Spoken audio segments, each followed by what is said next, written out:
السلام علیکم ناظرین، میں ہوں رانا ساجد اور آپ دیکھ رہے ہیں پرائم نیوز پلس۔ آخر کار بلی تھیلے سے باہر آ ہی گئی۔ ناظرین، آپ سب کو پتہ ہے کہ جس طرح اسلام آباد ہائی کورٹ کے 6 ججز نے جو خط لکھے تھے اور اس خط پہ سپریم کورٹ نے جو از خود نوٹس لیا تھا، اس کی جو ہیئرنگ ہے وہ 29 اپریل کو ہو رہی ہے۔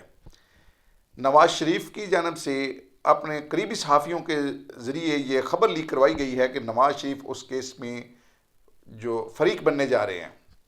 اور وہ کیوں فریق بننے جا رہے ہیں؟ وہ اس لیے فریق بننے جا رہے ہیں کہ نواز شریف یہ سمجھتے ہیں کہ 2017 میں جب نواز شریف کو نااہل کیا گیا تھا، جب اس کو اقتدار سے اتارا گیا تھا، تو اس کے پیچھے بھی طاقتوروں کا ہاتھ تھا، اور اسی لیے وہ اب سپریم کورٹ جا رہے ہیں۔ اور یہ کو بات ڈکی چھپی نہیں ہے، کیونکہ نواز شریف یہ سمجھتے ہیں کہ ان کو دھوکے سے بلایا گیا ہے، اور جب ان سے جو وعدے معاہدے کیے گئے تھے وہ یہاں پر پورے نہیں کیے گئے اور ان کو کھڈے لائن لگا دیا گیا ہے۔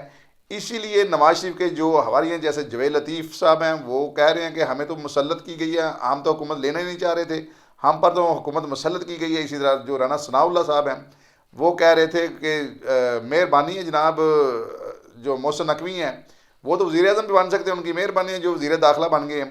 تو یہ ساری باتیں جو ہیں وہ اس طرف اشارہ کر رہی ہیں کہ یہ پریشرائز کرنا چاہتے ہیں طاقتوروں کو۔ اس لیے نواز شریف جو ہیں انہوں نے یہ خبر لیک کروائی ہے اور وہ فریق بننے جا رہے ہیں۔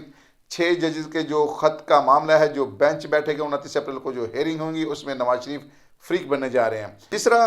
جس طرح آپ کو پتہ ہے کہ جس فلائٹ سے مریم اور جو ہمارے وزیر اعظم ہیں وہ عمرے کے لیے گئے تھے، وہ فلائٹ جدہ اترنی تھی، اور لیکن انہوں نے جدہ اتارنے کے بجائے وہ مدینہ میں لینڈ کروائی گئی، اور جب وہ واپس اس نے اسلام آباد ایئرپورٹ پہ اترنا تھا، لیکن اس کو لاہور میں اتر گئے، جس پر احتجاج بھی کیا مسافروں نے، اور اس کی ویڈیو بھی وائرل ہوئی، آپ سب نے دیکھا۔ میرے خیال کے مطابق جو نواز شریف نے یہ بیانیہ جو چھوڑا ہے، یہ جو ہے وہ طاقتور حلقوں کو پریشرائز کرنے کے لیے ہے، کیونکہ یہ خبر بھی سامنے آئی عید قربان پر جو پنجاب حکومت ہے وہ قربان کر دی جائے گی، اور جو شہباز شریف ہیں ان کو بھی نہیں چلنے دیا جائے گا۔ اس کی بڑی وجہ یہ ہے کہ خبریں بہت ساری ہیں کہ جیسے اڈیالہ جیل میں جا کر یہ کسی اور سے میٹنگ کر رہے ہیں اور ان کو منانے کی کوشش کر رہے ہیں، ان کو حکومت میں لانے کے لیے کوشش کر رہے ہیں۔ تو یہ اسی لیے نواز شریف نے یہ جو بیانیہ چھوڑا ہے، تو مجھے تو یہ لگ رہا ہے کہ یہ صرف اور صرف طاقتور حلقوں کو پریشرائز کرنے کے لیے ہے۔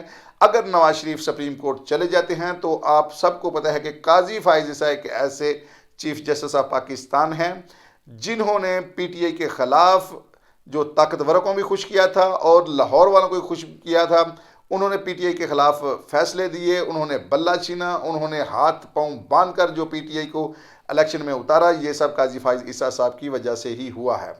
اور دیکھتے ہیں کہ جو قاضی فائز عیسیٰ ہیں وہ کس کا ساتھ دیتے ہیں، وہ میاں نواز شریف صاحب کا ساتھ دیتے ہیں یا پھر طاقتوروں کا ساتھ دیتے ہیں؟ یہ قاضی فائز عیسیٰ کے لیے امتحان ہے، اور دیکھتے ہیں کہ قاضی فائز عیسیٰ اس امتحان میں کس حد تک کامیاب ہوتے ہیں۔ چینل کو لائک کریں، سبسکرائب کریں اور شیئر کریں، اور کمنٹس باکس میں اپنی رائے کا اظہار ضرور کریں۔ انشاءاللہ پھر حاضر ہوں گے ایک نئی ویڈیو کے ساتھ۔ پاکستان پائندہ باد۔